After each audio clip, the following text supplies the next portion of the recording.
Welcome to our channel. Today we how to enable Resolve transcript-based editing with studio features, beginner guide step by step clearly.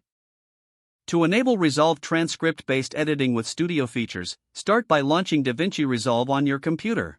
Once the application is open, create a new project or open an existing one. Navigate to the edit page, which is usually found at the bottom of the screen. In the edit page, locate the media pool on the top left corner. Import the video file you want to edit by right-clicking in the media pool and selecting Import Media. Once your video is in, next, expand the Fairlight tab at the bottom bar to access audio editing features.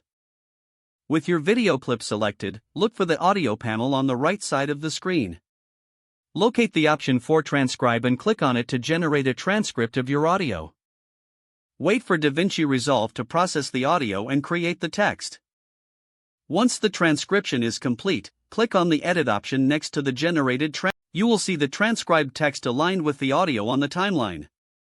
Now, to enable the transcript-based editing, go to the top menu and click on Edit. Select Preferences and then navigate to the User. Within the User tab, find the Transcription section. Enable the option for Resolve transcript-based editing. After enabling this feature, return to the Edit page. You can now click on any word in the transcript to jump to that point in the audio. Use this to make precise cuts or adjustments to your video.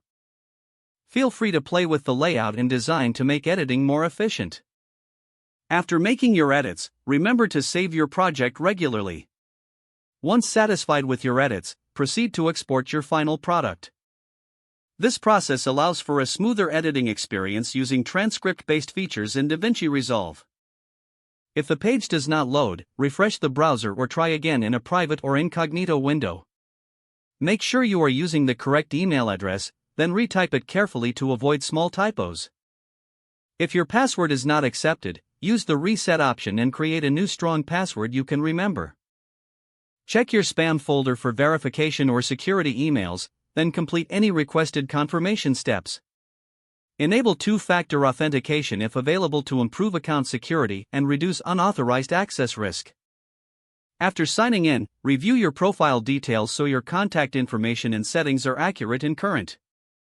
If you see an error message, note it down and try again after restarting your device and internet connection. Log out when you finish, especially on shared devices, to keep your account and payment information secure. Don't forget to like this video and subscribe to our channel for more step-by-step tech guides.